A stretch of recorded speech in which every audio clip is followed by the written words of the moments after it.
प्यारे विद्यार्थियों, मैं अंकित सिंह गोलू अपने YouTube चैनल में आपका बहुत बहुत स्वागत करता हूं। विद्यार्थियों, आज के इस वीडियो में हम लोग 12वीं क्लास अर्थात 12th क्लास के भौतिकी अर्थात फिजिक्स विषय के अंतर्गत इलेक्ट्रिक करंट यानी विद्युत धारा चैप्टर जो थर्ड लेसन है, तीसरा लेसन है, उस तीसरे लेसन के संबंध में जानकारी प्राप्त करने वाले हैं। आपको बता दें कि इसके पहले 12वीं क्लास के विद्युत धारा चैप्टर के अंतर्गत हम लोग 2 वीडियो अपने YouTube चैनल अंकित सिंह गोलू पर अपलोड कर चुके हैं। यदि आप उन दोनों वीडियो को नहीं देखे हैं तो आपसे निवेदन है कि डिस्क्रिप्शन में उस दोनों वीडियो का लिंक दे दिया जाएगा। वहां से जा करके बारी बारी से आप उन दोनों वीडियो को देख करके उसके बाद इस वीडियो को आप देखेंगे तो आपको ज्यादा समझ में आएगा, आपको आसानी से समझ में आएगा।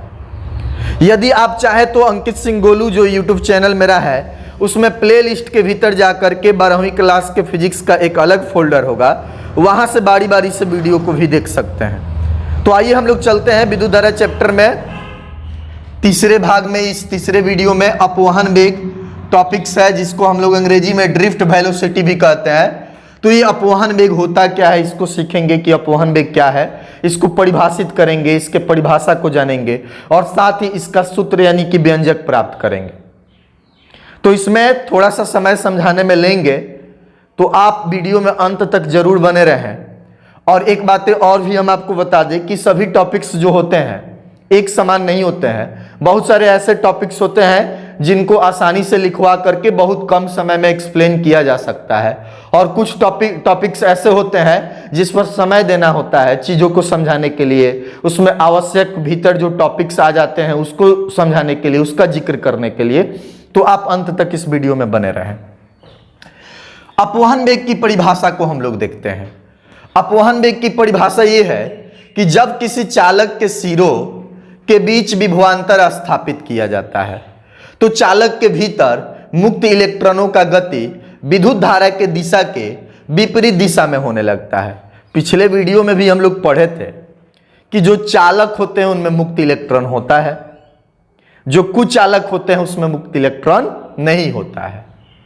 चालक का जो मुक्त इलेक्ट्रॉन होता है वो चालक के भीतर रैंडम गति यानी कि यादृच्छिक गति करते रहता है। यादृच्छिक गति का मतलब ही हुआ कि उसकी दिशा फिक्स नहीं है, जिगजग मोशन इधर उधर इर्द गिर्द गति करते रहता है। लेकिन जब उसी चालक को, उसी धातु को विभवांतर से जोड़ दिया जाता है अर्थात कि बैटरी से जोड़ दिया जाता है, उसके सिरों के बीच बैटरी का उच्च विभव और निम्न विभव जोड़ दिया जाता है, उसके बाद उसमें विद्युत धारा बहने लगती है, इलेक्ट्रिक करंट बहने लगती है, आवेश का प्रवाह होने लगता है। तो जो विद्युत धारा की दिशा होती है वो उच्च विभव से निम्न विभव की ओर होती है, और जो मुक्त इलेक्ट्रॉनों की दिशा होती है वो निम्न विभव से उच्च विभव की ओर होती है। तो ये चीजें हम लोग पढ़े थे। तो यहां पर जो अपवहन वेग यानी कि ड्रिफ्ट वेलोसिटी है वो चालक में विभवांतर स्थापित करने पर विद्युत धारा के विपरीत दिशा में गति कर रहे मुक्त इलेक्ट्रॉनों का औसत वेग ही होता है। यानी अपवहन वेग मुक्त इलेक्ट्रॉनों का जो गति होता है, स्पीड होता है, वेग होता है, वेलोसिटी होता है, तो वही जो होता है उसी का औसत मान ड्रिफ्ट वेलोसिटी यानी कि अपवहन वेग कहलाता है। अब थोड़ा सा समय लेते हुए इसको विस्तार में समझाने का हम प्रयास करेंगे, क्योंकि ये टॉपिक्स 12वीं क्लास में सब्जेक्टिव के फॉर्म में भी पूछा जा सकता है, सब्जेक्टिव क्वेश्चन के रूप में भी पूछा जा सकता है। इससे ऑब्जेक्टिव से संबंधित भी बहुत सारे प्रश्न बनते हैं, और साथ ही एयरफोर्स, नेवी, उसके बाद इंजीनियरिंग वगैरह के एंट्रेंस एग्जाम में भी प्रश्न इस चैप्टर से बनते हैं। तो ये बहुत महत्वपूर्ण टॉपिक है, तो इसको हम लोग डिटेल में देखते हैं। सबसे पहले हम लोग जानते हैं मुक्त इलेक्ट्रॉन क्या होता है। तो दुनिया के जितने भी पदार्थ हैं, चाहे वो लोहा है, सोना है, चांदी है, तांबा है, हाइड्रोजन है, ऑक्सीजन है, नाइट्रोजन है, क्लोरीन है, फ्लोरीन है, जस्ता है, कॉपर है, निकेल है, कोबाल्ट है, कोई भी पदार्थ है, सभी पदार्थ अत्यंत ही छोटे छोटे कणों से मिलकर बने होते हैं, अत्यंत ही सूक्ष्म कणों से बने होते हैं, जिन्हें परमाणु भी कहा जाता है। केमिस्ट्री के भीतर विस्तार में परमाणु को पढ़ना है। यह परमाणु गोलीय होता है। तो जो परमाणु गोलीय होता है,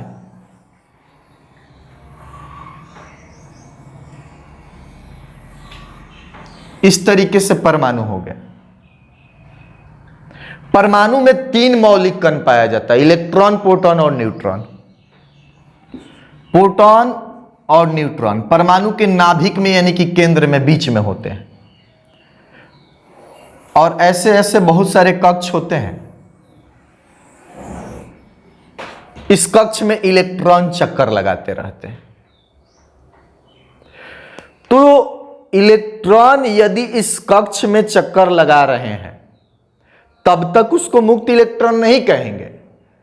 जब ये अपने कक्ष को छोड़ के बाहर निकल जाए तब उसको मुक्त इलेक्ट्रॉन कहेंगे। तो देखिए यहां पर ध्यान दीजिएगा।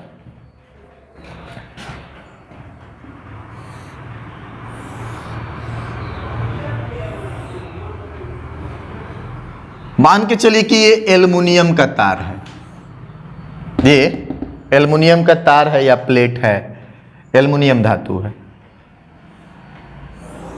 और ये आपका कोई कुचालक पदार्थ है, जैसे लकड़ी है मान के चलिए, ये आपका लकड़ी हो गया। तो ये है चालक, ये है कुचालक। ये चालक क्यों है? क्योंकि इसमें मुक्त इलेक्ट्रॉन पाए जाते हैं। ये आप 9th 10th क्लास से ही पढ़ते आते हैं। और ये कुचालक क्यों है? क्योंकि इसमें मुक्त इलेक्ट्रॉन नहीं पाए जाते हैं। अब आप समझने का प्रयास कर रहे हैं कि मुक्त इलेक्ट्रॉन होता क्या है।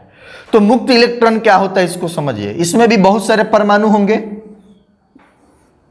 लाखों करोड़ों परमाणु होंगे। एल्युमिनियम का जब तार है तो इसमें बहुत सारे परमाणु होंगे, क्योंकि परमाणु तो सूक्ष्म होते हैं और तार उतना लंबा आपको दिखाई दे रहा है, या एल्युमिनियम का प्लेट है तो दिखाई दे रहा है। ये लकड़ी है, इसमें भी बहुत सारे परमाणु होंगे, या कोई भी कुचालक है,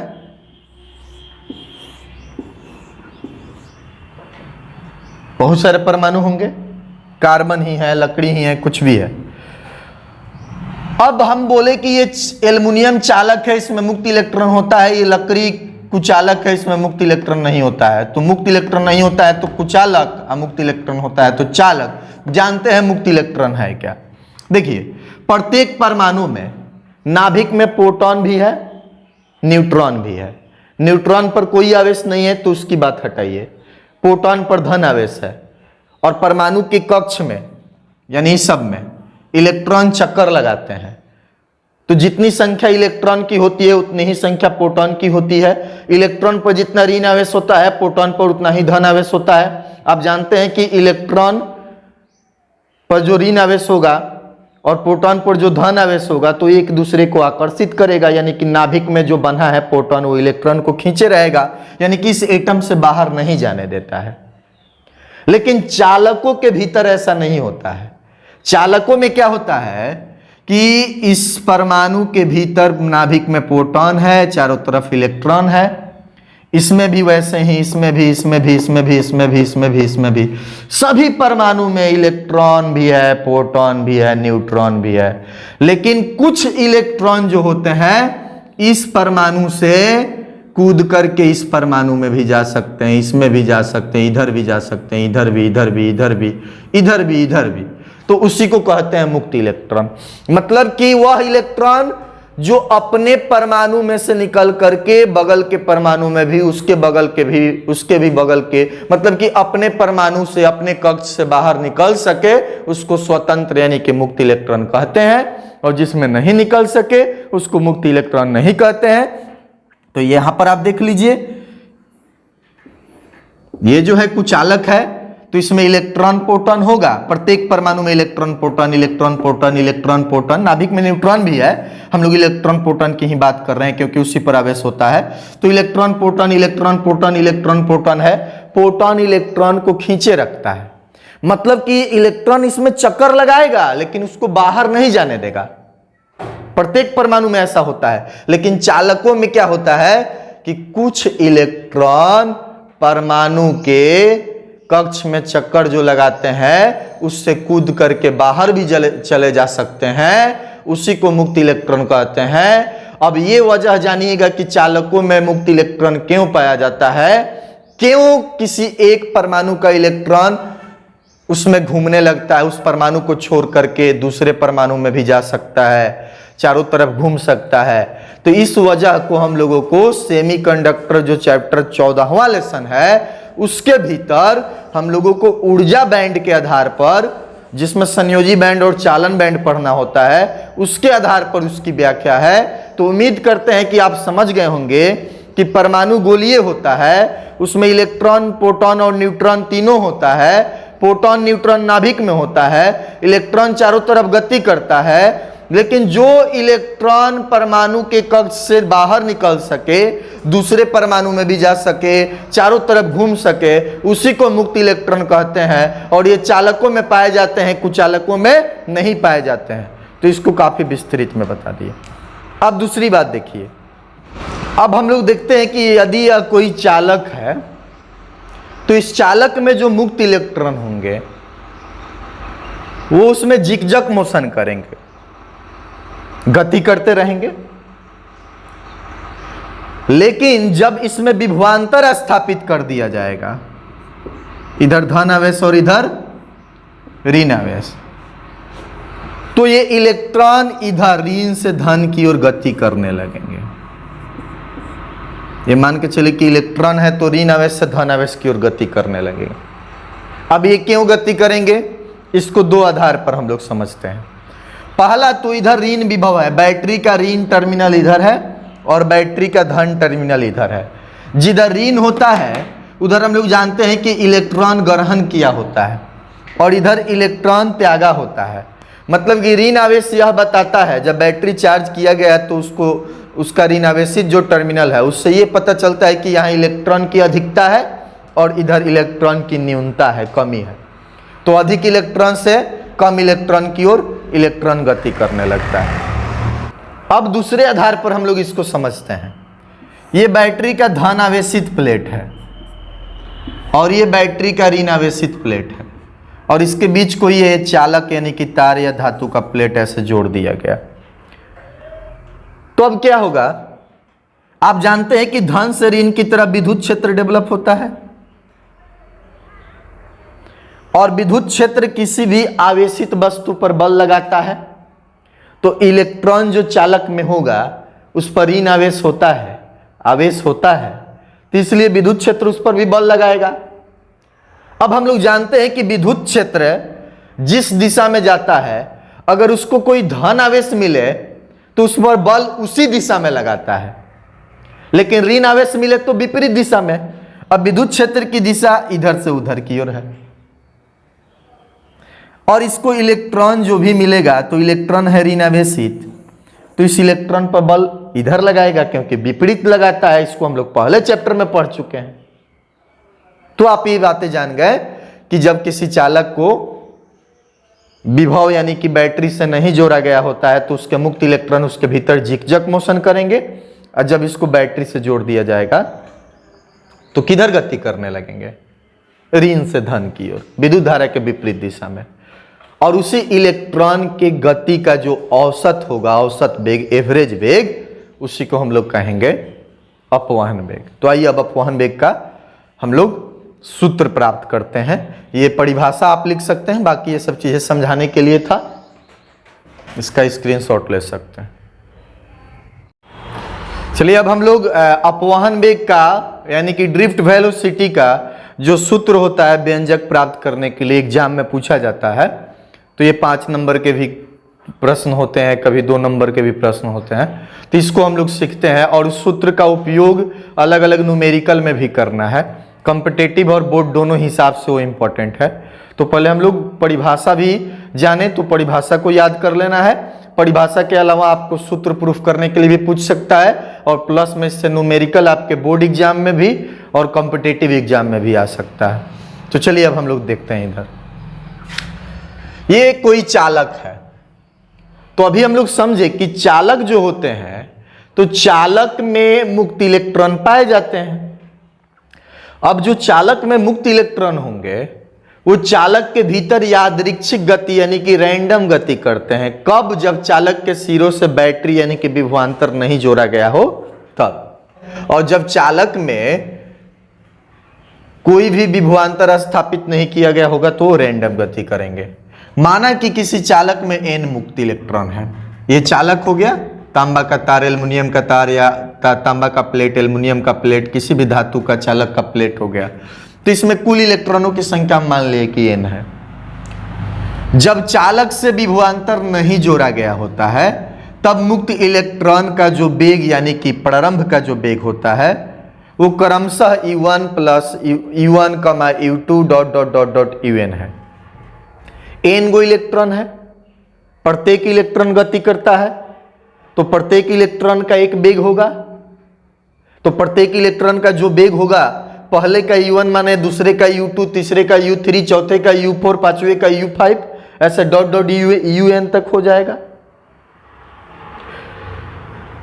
चालक से विभवांतर नहीं जोड़े जाने की स्थिति में जो औसत वेग होगा, औसत वेग निकालेंगे u बराबर पहले इलेक्ट्रॉन का वेग, दूसरे इलेक्ट्रॉन का वेग, तीसरे इलेक्ट्रॉन का, चौथे का, पांचवे का, छठे का, सातवें का, आठवें का, मतलब जितना इलेक्ट्रॉन है, n गो इलेक्ट्रॉन है, 100, 200, 2000, 5000, 10 लाख, 20 लाख, जितना भी, उस सभी इलेक्ट्रॉन के वेग को जोड़ेंगे और जितना इलेक्ट्रॉन होगा उतना से भाग देंगे। एवरेज निकालने का यही तरीका है।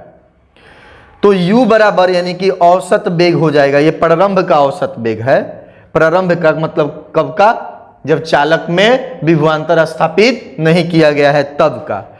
तो सभी के वेग को जोड़ के और जितने इलेक्ट्रॉन हैं उनकी संख्या से भाग कर देंगे। प्रैक्टिकली ये पाया जाता है कि जब चालक के सिरों में विभवांतर नहीं जोड़ा गया होता है तो सभी मुक्त इलेक्ट्रॉनों का वेग का जो औसत होता है वो लगभग 0 होता है। ऐसा इसलिए क्योंकि कुछ इलेक्ट्रॉन किसी दिशा में, कुछ इलेक्ट्रॉन किसी दिशा में, यानी कि यादृच्छिक गति, रैंडम गति करते रहते हैं, तो उसका औसत वेग 0 आ गया। तो ये हम लोग जाने कि जब कोई चालक होगा और इसमें मुक्त इलेक्ट्रॉन मान के चलिए कि n गो होगा, तो सभी मुक्त इलेक्ट्रॉन जो होगा चालक के भीतर रैंडम गति करेगा, तो उस गति को प्रारंभिक गति यानी कि प्रारंभिक वेग मान लेंगे। तो सभी इलेक्ट्रॉन गति कर रहा है तो सबका एक वेग है और इस सभी वेग का औसत निकालने के लिए सबको जोड़ के n से भाग देंगे, लेकिन प्रैक्टिकली ये लगभग 0 होता है। अब हम लोग देखते हैं चालक से विभवांतर जोड़ने के बाद मुक्त इलेक्ट्रॉन धारा के विपरीत दिशा में गति करने लगते हैं और परिभाषा कहता है कि जब चालक में विभवांतर स्थापित कर दीजिएगा उसके बाद जो मुक्त इलेक्ट्रॉन गति करेगा तो उसके गति का जो एवरेज औसत आएगा वही अपवहन वेग है। तो ध्यान दीजिए, माना कि इनका वेग मतलब सभी इलेक्ट्रॉनों का वेग कब? विभवांतर जोड़ देने के बाद v1 v2 dot dot vn है, मतलब पहले इलेक्ट्रॉन का वेग v1, दूसरे इलेक्ट्रॉन का v2, तीसरे का v3, चौथे का v4, ऐसे nवें का vn है। ठीक है। अब हम लोग अपवहन वेग यानी ड्रिफ्ट वेलोसिटी निकालने के लिए v का औसत निकालेंगे। परिभाषा तो यही कहता है। तो जब औसत निकालेंगे तो पहला का वेग, दूसरा इलेक्ट्रॉन का वेग, तीसरा, चौथा, पांचवा, छठा nवां इलेक्ट्रॉन का वेग और जाएगो इलेक्ट्रॉन होगा उतना से भाग देंगे। इसको मान लिए समीकरण 1 और यही हमको प्राप्त करना है, इसी को ड्रिफ्ट वेलोसिटी कहेंगे। गति के नियम से चूंकि v बराबर u प्लस at होता है, v का 3 सूत्र है, v स्क्वायर बराबर u square plus 2s, v बराबर u प्लस at और एक होता है s बराबर ut plus half at square. तो s वाले सूत्र में ut plus half at square है, v है ये नहीं है, तो v के लिए 2 फॉर्मूला बचा, v बराबर u plus at, v square बराबर u स्क्वायर प्लस 2s। तो हम लोग v बराबर u प्लस at फॉर्मूला ले लिए।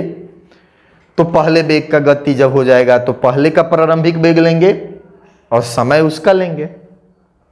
a तो त्वरण है, त्वरण फिक्स हो जाएगा, सभी इलेक्ट्रॉनों के लिए त्वरण समान होगा।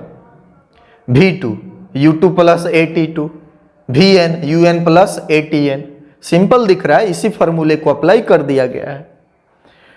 अब समीकरण 1 में V1 V2 और Vn का मान रख देंगे, मतलब कि इसका मान, इसका मान, इसका मान, V1 के जगह ये, V2 के जगह ये, V3 V4 वो सब dot dot dot dot dot dot Vn, तो Vn के जगह ये।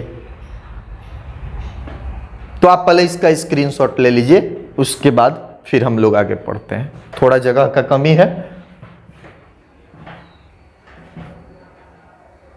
तो देखिए हम लोग जो चालक के सिरों के बीच विभवांतर स्थापित कर दिए थे, तो विभवांतर यानी बैटरी जोड़ देने के बाद चालक में का जो मुक्त इलेक्ट्रॉन था धारा के दिशा के विपरीत दिशा में गति करता है। तो जब वो गति करेगा तो सभी मुक्त इलेक्ट्रॉनों की गति का जो औसत होगा वही ड्रिफ्ट वेलोसिटी होगा, वही हम लोगों को प्राप्त करना है, सिंपल बात है। तो उसके लिए जब हम लोग ड्रिफ्ट वेलोसिटी यानी v औसत का जो पहला समीकरण लिखे थे, या इसको हम लोग vd कह सकते हैं, तो जब vd कह सकते हैं तो ये vd बराबर था v1 plus v2 plus dot dot dot dot, यहां पर vn मान लेते हैं, बट्टा n था। ये हमारा समीकरण 1 था, यही v औसत का सूत्र था, इसी को हम vd भी कह रहे हैं।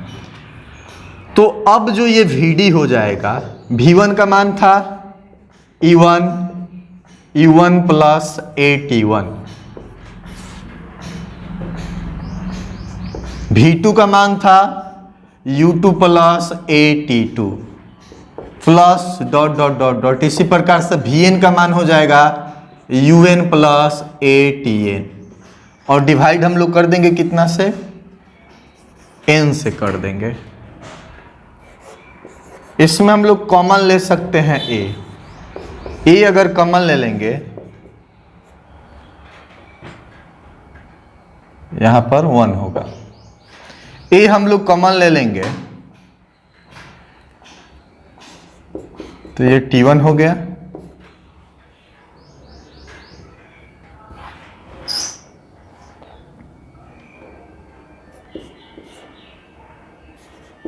U2 प्लस T2 हो जाएगा, plus dot dot dot dot हमारा UN प्लस TN हो जाएगा, और डिवाइडेड बाई n है। तो एक चीज तो हम लोग कर सकते हैं, वो क्या कर सकते हैं,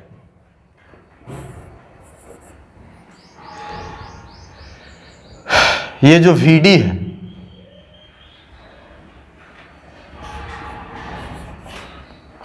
इसमें a को हम अलग रख सकते हैं,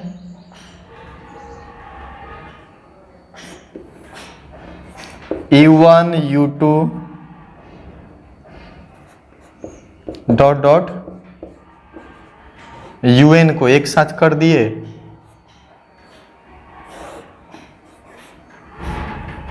plus T1 T2 dot dot TN को एक साथ कर दिए। ये तो हम लोग कर सकते हैं, तो ध्यान देंगे आप, सिंपल है, कुछ खास नहीं है, बस कॉमन लिया गया है, इससे नहीं समझना है कि बड़ा हो गया। जो ड्रिफ्ट वेलोसिटी हमारा एवरेज औसत वेग निकालना था, तो ये उसका ये सूत्र था, V1 V2 dot dot dot dot Vn, सभी इलेक्ट्रॉनों के लिए n इलेक्ट्रॉन था। तो अब V1 का मान U1 प्लस AT1, V2 का मान U2 प्लस AT2, V3 का मान, V4 का मान, वैसे ही होते जाएगा। तो Vn के तर्ज पर यहाँ पर UN प्लस ATN लिख दिए। अब बट्टा n औसत निकालना है, तो सबको जोड़ के जितना संख्या उतना से भाग देना है।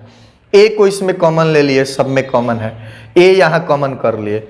अब यहाँ पर आप देख रहे हैं कि ये सिंपल जोड़ की तरह है सब इसमें, तो E1 वाले चीज़ों को एक साथ कर दिए और समय वाले को एक साथ कर दिए। देख लीजिए, टोटल डिवाइड था n से, तो इसका मतलब कि E भी n से डिवाइड है और ये भी n से डिवाइड। अगर मान के चलिए 8/2, 8 प्लस 2/5 हो, तो इसको तो आप 8/5 प्लस 2/5 भी तो लिख सकते हैं। 5 5 का एलसीएम 5, यह हो गया 8 और ये हो गया 2, 10/5 यानी कि 2। ऐसे भी आप जोड़ सकते हैं, सिंपल वही चीजें है। तो ऐसे जब रहेगा तो इस फॉर्म में लिख सकते हैं, तो वही चीजें लिख दिए हैं। अब देखिए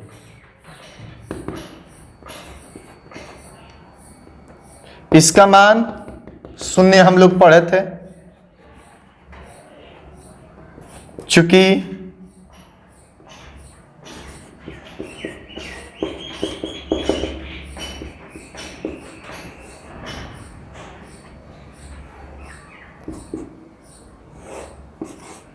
जीरो था, इसको चाहे तो आप लिख भी सकते हैं और चाहे तो डायरेक्ट आप VD के वैल्यू को यहां पर क्या कर सकते हैं, इधर लिख दे रहे हैं। आपका जो VD हो जाएगा ए, ये चीजें 0 हो गया और इस चीजों को हम लोग कहते हैं टॉर्क यानी कि ताऊ। ये समय का औसत हो गया, ये टाउ हो गया। इसको मान लेते हैं समीकरण 2।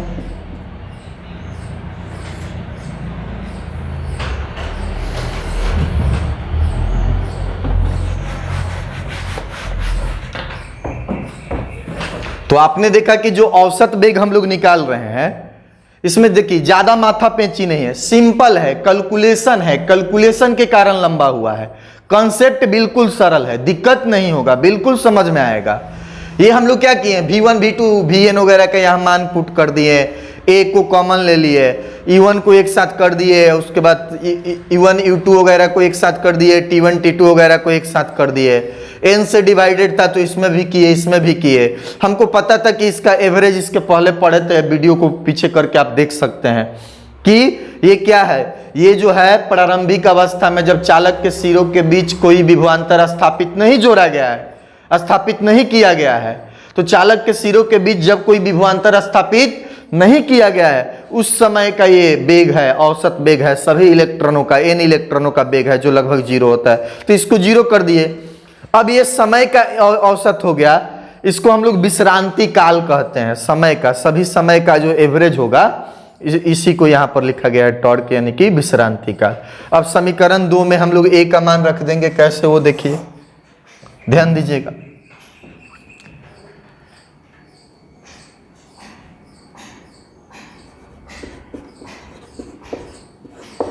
विद्युत क्षेत्र वेक्टर E द्वारा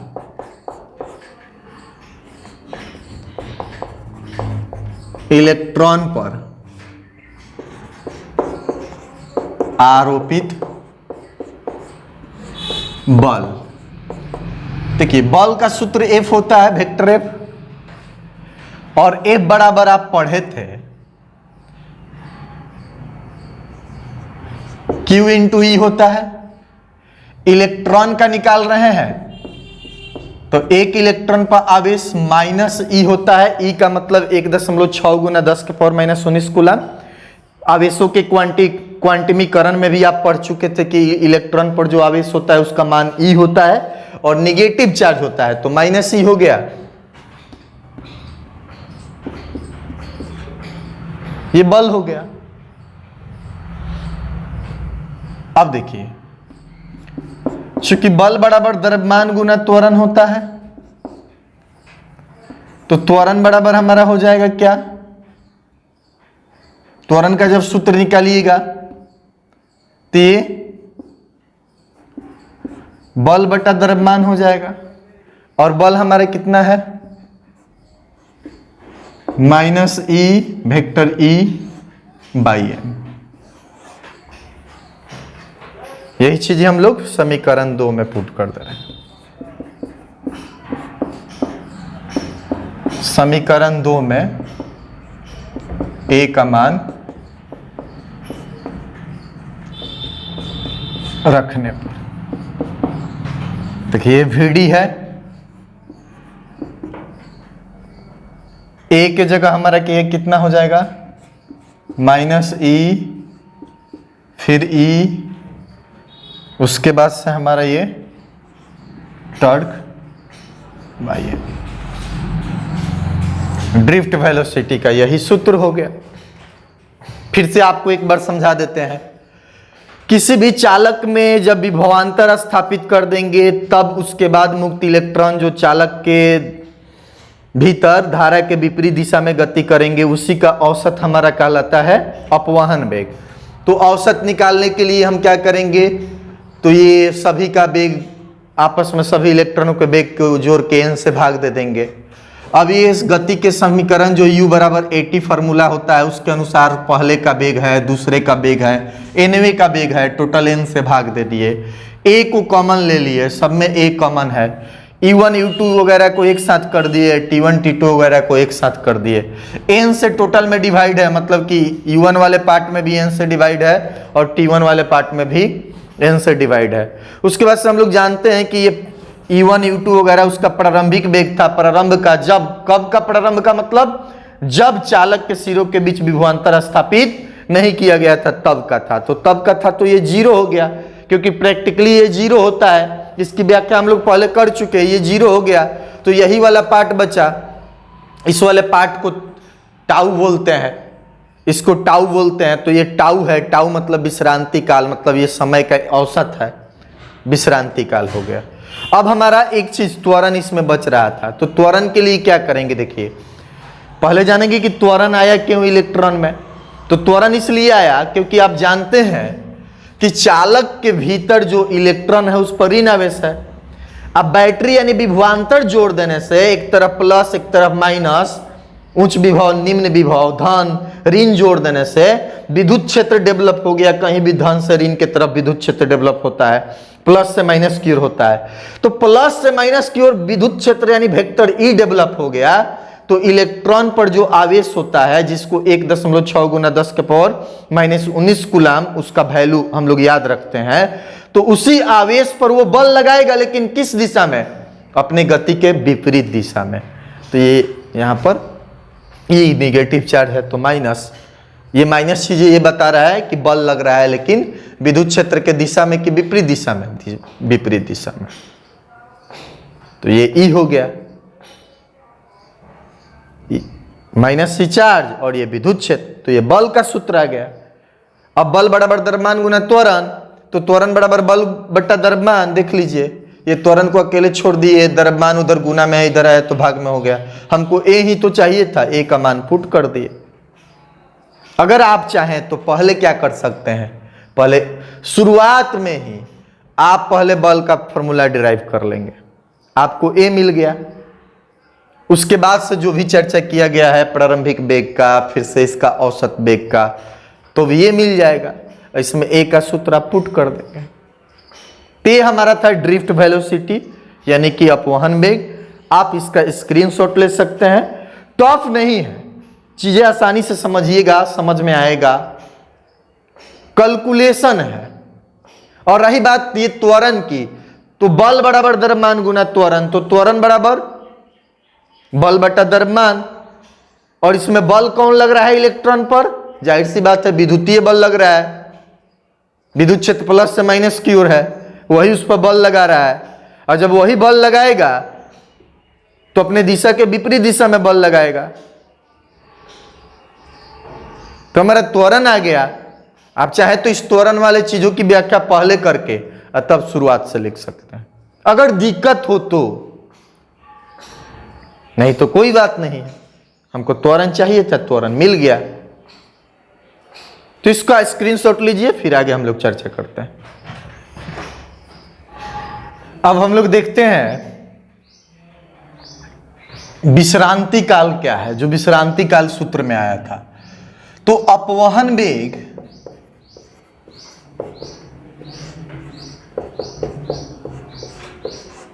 जो ड्रिफ्ट वेलोसिटी था, इसका सूत्र आया था minus e tau by m. ये अपवहन वेग का सूत्र हो गया हमारा ड्रिफ्ट वेलोसिटी का।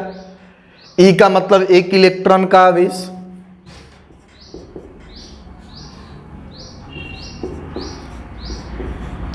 एक इलेक्ट्रॉन का आवेश या इसी चीज को हम लोग लिख सकते हैं 1.6 गुना 10 के पावर -19 कूलाम, ये ऋण आवेश होता है। दूसरी चीज है, ये तो ई का वैल्यू आप जानते हैं। अब कैपिटल ई आ गया, तो ये हो गया हमारा विद्युत क्षेत्र की तीव्रता भी लिख सकते हैं, पहले लेसन में पढ़ चुके हैं हम लोग। एम मतलब इलेक्ट्रॉन का द्रव्यमान हो गया।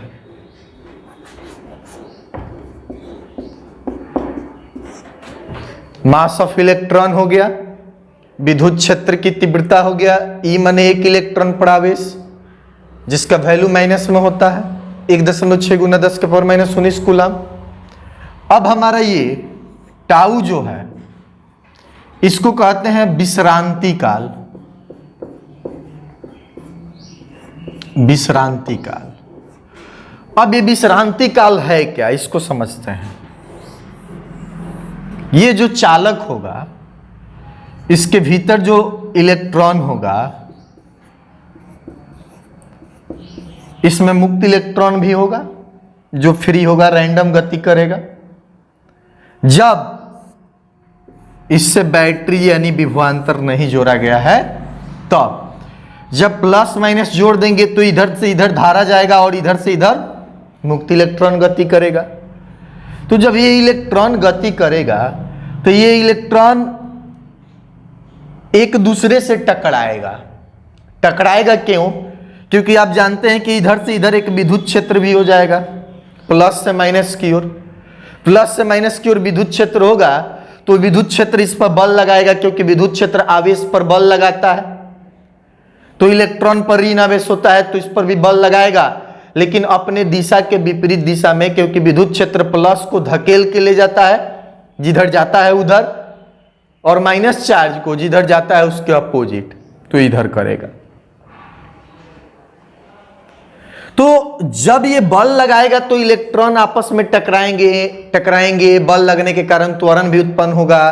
त्वरण के सूत्र का हम लोग अप्लाई कर चुके हैं ड्रिफ्ट वेलोसिटी के व्यंजक में, हम लोग देखें कि त्वरण उत्पन्न होता है।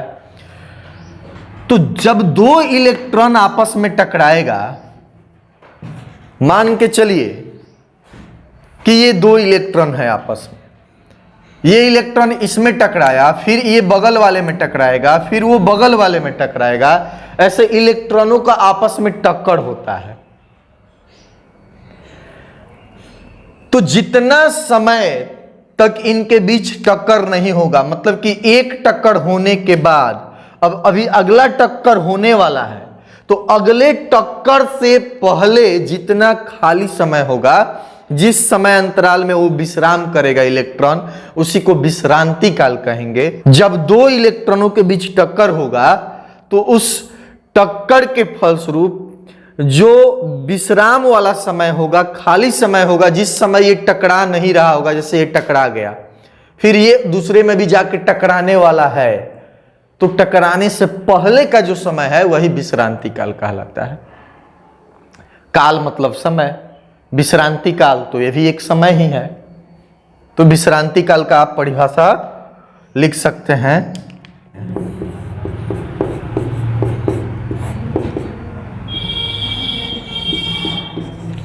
चालक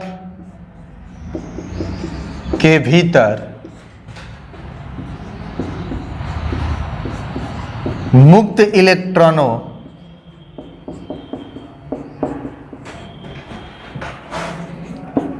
के बीच दो क्रमवार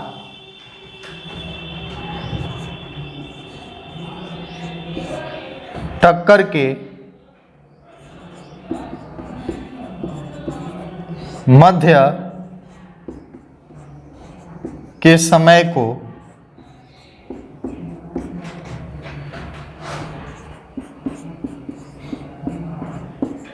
विश्रांति काल कहते हैं। एक इलेक्ट्रॉन ए है, एक इलेक्ट्रॉन ए है, आपस में टकरा गया। फिर इधर तीसरा इलेक्ट्रॉन है, उससे ये टकराया।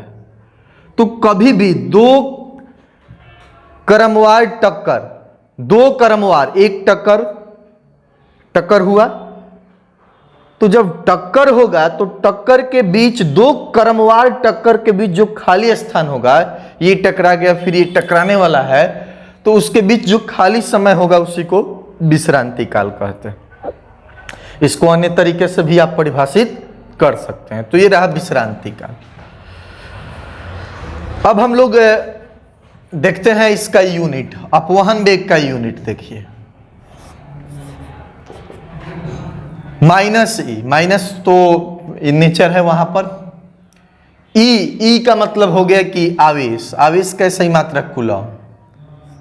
फिर विद्युत क्षेत्र है, तो विद्युत क्षेत्र को बल बटा आवेश लिखा जा सकता है।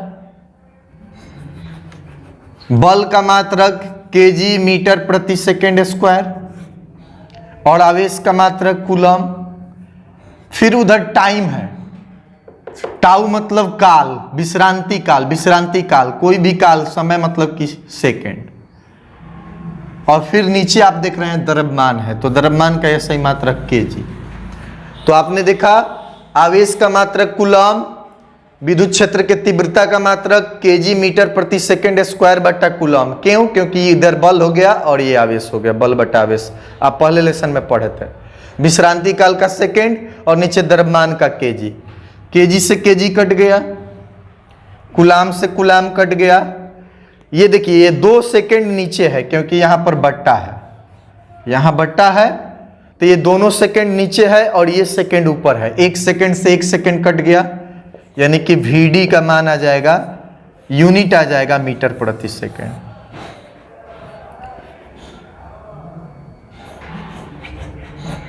VD का मात्रक बराबर मीटर प्रति सेकेंड।